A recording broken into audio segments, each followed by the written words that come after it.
sais quoi, mon frère il est pire que mes parents, il m'a aussi demandé ce que je voulais faire plus tard. Et toi, t'as des idées? Non, j'ai aucune idée de ce que je vais faire plus tard. Mais j'ai vu sur le site de la prof, tu vois, le truc pour savoir ce que je vais faire plus tard. Tu l'as fait? Non, moi je l'ai pas encore fait, j'avais la flemme.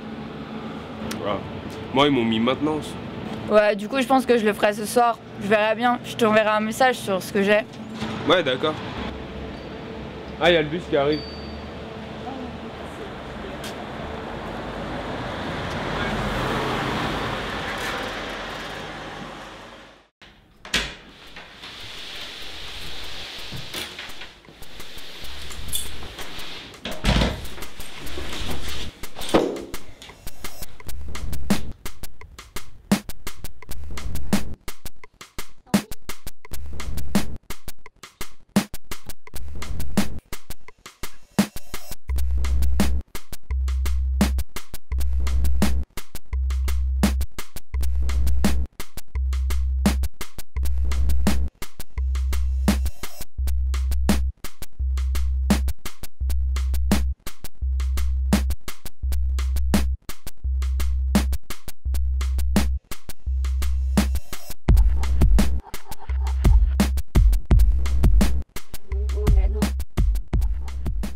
Avec ses 235 bus et 106 trams, le réseau de la CTS est très étoffé.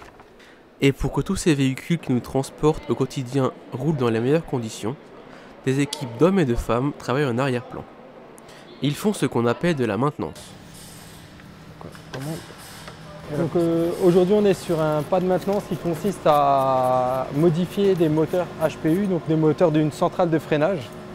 Donc on va remplacer cette partie, c'est le moteur. On va remplacer le moteur afin d'améliorer la fiabilité des tramways. Lors d'une modification, on a toujours une procédure qui est associée. Donc là, en l'occurrence, la procédure, c'est celle-ci. Donc c'est la procédure pour le montage des nouveaux moteurs. Donc on a tout ce qui est moyen nécessaire, les outillages à utiliser, les outillages spéciaux, donc sans objet, donc on n'a pas d'outillage spécifique, et les pièces. Donc les pièces, le moteur, les connecteurs, de la gaine thermo, etc. C'est toutes les pièces qui sont nécessaires à cette procédure. Et derrière, on a la procédure, donc en 3 parties. La dépose du moteur, la modification qui se compose d'une partie puissance en 24 volts et d'une partie sonde, et le remontage du nouveau moteur.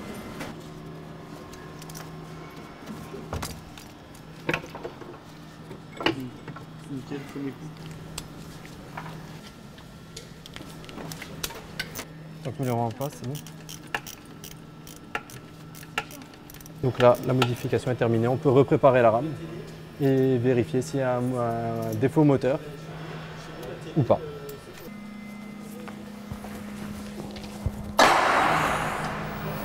Voilà. Donc là, on entend la centrale, le moteur se lancer. Là, on entend. Donc on voit l'huile qui diminue, donc il se met sous pression.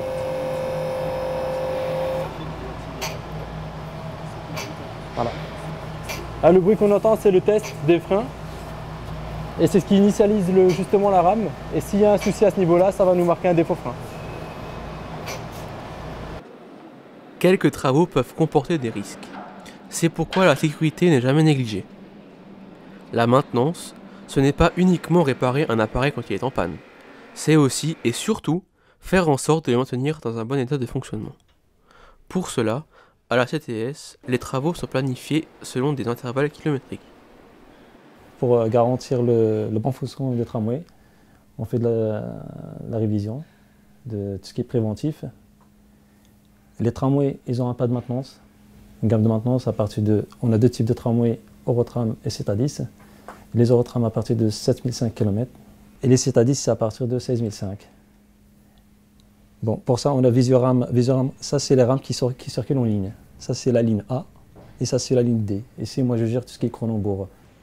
Là, actuellement, la 1016, elle est en rouge. Ça veut dire qu'elle a un défaut, incohérence freinage.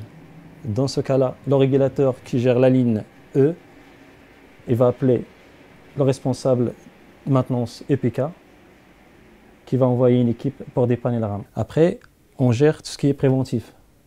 Ça veut dire les rames qui sont des signalements qui sont mineurs, ça ne nécessite pas de rentrer à la rame tout de suite. mais il faut la prévoir.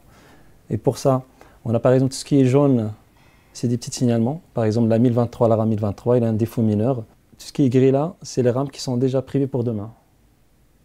Ça veut dire qu'ils ont un signalement, si je prends par exemple n'importe. Par exemple, la rame 2023, il est prévu demain pour graissage. Et pour tout ce qui est préventif, tout ce qui est programmé, on a un outil qui calcule le kilométrage des tramways en temps réel. Par exemple, la rame 2015, il a un pas de maintenance de révision 16005. Ça, c'est le kilométrage réel de la rame. Et ça, c'est la pas de maintenance qui correspond. Par exemple, là, il a une révision 16005. Il est prévu dans 30 km. Et si je regarde les réservations pour demain, il est déjà prévu pour demain pour révision. S'occuper de maintenance, c'est avoir des connaissances dans de nombreux domaines, comme l'électricité, l'électronique, l'hydraulique ou la mécanique. Chacun peut y trouver son compte. Mais quelles sont les formations qui permettent d'apprendre ce métier? Donc pour ma part, j'ai fait un DUT génie industriel et maintenance il y a un certain temps déjà. Auparavant, j'avais fait un bac qui s'appelait un bac E à l'époque, qui est l'équivalent du SSI d'aujourd'hui. Alors, donc suite à ce DUT génie industriel et maintenance, j'ai été embauché dans l'industrie agroalimentaire, directement en sortie de stage, dans l'entreprise dans laquelle j'avais fait mon stage de fin d'études. Donc après un peu plus d'une dizaine d'années, je suis passé à une activité d'encadrement de maintenance, donc dans le transport en commun, à la CTS à Strasbourg, où j'ai occupé plusieurs postes de management de maintenance.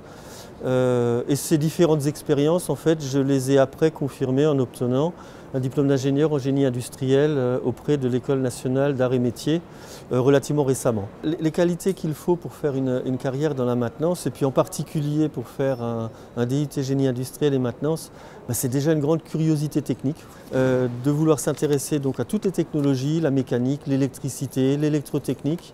Voilà, d'avoir une vraie curiosité technique pour s'intéresser aux équipements et aux installations face auxquelles vous serez dans le futur. De nombreuses industries dans des secteurs très variés ont besoin de compétences en maintenance. Les hôpitaux, les aéroports, les domaines skiables et même le cinéma.